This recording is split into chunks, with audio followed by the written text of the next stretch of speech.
நண்பர்களுக்கு வணக்கம். இந்த நாட்டுக்கோழி பண்ணையில் கோழிகள் முட்டை வைக்கிற இடத்த தேடி தேடியே நமக்கு கால்வலி எடுத்துருங்க. அது நினச்ச இடத்துல முட்டை வச்சிட்டு இருக்கோம். அதை ஒரே இடத்துல முட்டையிட வச்சாதான் நம்மளால் முட்டைகளை ஈஸியாக கலெக்ட் பண்ண முடியுங்க. நம்ம பண்ணையில் காலையில் 11 மணிக்கு ஒரு தடவையும் மதியம் 3 மணிக்கு ஒரு தடவையும் முட்டைகளை சேகரிப்பாங்க. இது வைக்கிற இடத்த தேடுறதுக்கே நேரம் சரியாக இருக்கும். இதுக்கு முன்னாடி பார்த்தீங்கன்னா நம்ம பண்ணையை சுற்றி அது நினச்ச இடத்துல முட்டை வச்சிட்ருக்குங்க. சைடில் கீத்துகள் மிச்சம் இருந்த கீத்துகள்லாம் நம்ம ஒரு இடத்துல போட்டு வச்சுருந்தோம், அதில் வைக்கும். அப்புறம் ஆட்டுக்குன்னு கொட்டகை வச்சுருந்தோம், அந்த கொட்டகையில் மேலே பரண்டில் வைக்கும். இங்கே நம்ம கூண்டுக்கு மேலே பார்த்தீங்கன்னா ஒரு பிளைவுட் மாதிரி போட்டு வச்சுருந்தோம், அதில் போய் முட்டை வைக்கும். தரையில் ஒரு சில கோழிகள் உட்காந்துருக்க இடத்துல அப்படியே முட்டை வைக்கும். இந்த கோழிகள் முட்டை வைக்கிற இடத்த தேடி கண்டுபிடிச்சி அதை சேகரிக்கிறதுக்கே நேரம் சரியா இருக்குங்க. புதுசா இடுற கோழிகள் எங்க முட்டையிடுதுன்னே தெரியாதுங்க. அவ்வளோ சிரமங்கள் இருக்கக்கூடாது அப்படிங்கிறதுனால தான் நம்ம பார்த்தீங்கன்னா மார்க்கெட்டில் தினசரி மார்க்கெட்டில் இந்த கூடைகளை வாங்கிட்டு வந்தாங்க. தினசரி மார்க்கெட்டில் நம்ம இந்த கூடைகளை பாதி அளவு வாங்கினோம். அதுக்கப்புறம் பார்த்தீங்கன்னா பழைய இரும்பு கடையில் ஒரு பாதி கூடைகள் வாங்கினேங்க. டோட்டலாக பார்த்தீங்கன்னா ஒரு 35 கூடைகள் கிட்டத்தட்ட நான் வாங்கிட்டு வந்திருக்கேன்.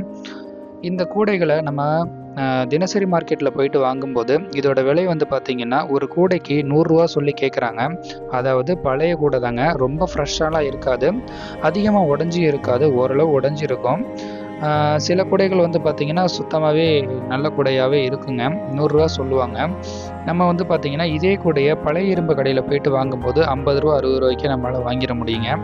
அங்கே பார்த்தீங்கன்னா வெயிட்டு கணக்கு தாங்க, பிளாஸ்டிக் கிலோ இவ்வளோன்னு சொல்லி ரேட்டு போடுவாங்க. அவங்க அந்த மாதிரி போடுவாங்க, ஒரு கூடை இவ்வளோன்னு சொல்லி ரேட்டு கொடுத்துருவாங்க.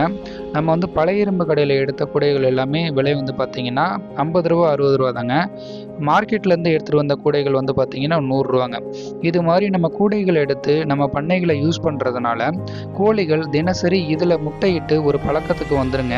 நம்ம இந்த கூடைகளை பார்த்தாலே போதுமானது, வேறு எங்கேயும் தேட தேவையில்லை.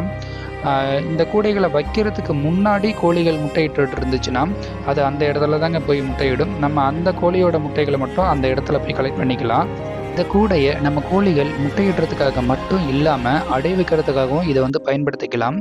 இந்த தக்காளி கொடியோட அடிப்பகுதியில் வைக்கோலை கொஞ்சம் நிரப்பிட்டு அதில் முட்டைகளை வச்சு நம்ம கோழிகளை அடை வச்சுக்கலாம். உயரத்தில் இருக்கிறதுனால கோழிகள் மேலே ஏறி அடை உக்காடுறதுக்கு இந்த விஷயத்தை ரொம்பவே விருப்பப்படுங்க. ரெகுலராக சில கூடைகளில் மட்டும்தான் கோழிகள் முட்டையிடுறதுக்காக பயன்படுத்தும். அந்த கூடை இல்லாமல் மீதி கூடையில் நம்ம கோழியை செப்பரேட்டாக எடுத்து வச்சு அடை வச்சுக்கலாங்க. 30 கூடை இருக்குன்னா 30 கூடைகளையுமே கோழிகள் முட்டை இடாது. குறிப்பிட்ட ஒரு 10-15 கூடையில் தான் கோழிகள் முட்டையிடும். மீதி கூடைகளை நீங்கள் அடை வைக்கிறதுக்காக பயன்படுத்திக்கலாங்க. இது போல் நீங்கள் கூடைகளை வாங்கி பயன்படுத்துறதுனால முட்டைகளும் பாதுகாப்பாக இருக்கும், அடை வைக்கிறதுக்கு பயன்படுத்திக்கலாங்க. பக்கத்தில் இருக்கிற மார்க்கெட்லேயும் சரி பழைய இரும்பு கடையிலும் சரி இது கம்மியான விலைக்கு கிடைக்கும். நீங்கள் போய் கலெக்ட் பண்ணி இதை உங்கள் பண்ணைக்கு பயன்படுத்துங்க. முட்டைகள் சேகரிக்கிறதுக்கான நேரம் மிகவும் குறைவாக இருக்கும். மீண்டும் ஒரு பயனுள்ள தகவலோட அடுத்த வீடியோவில் சந்திக்கலாம் நண்பர்களே. நன்றி, வணக்கம்.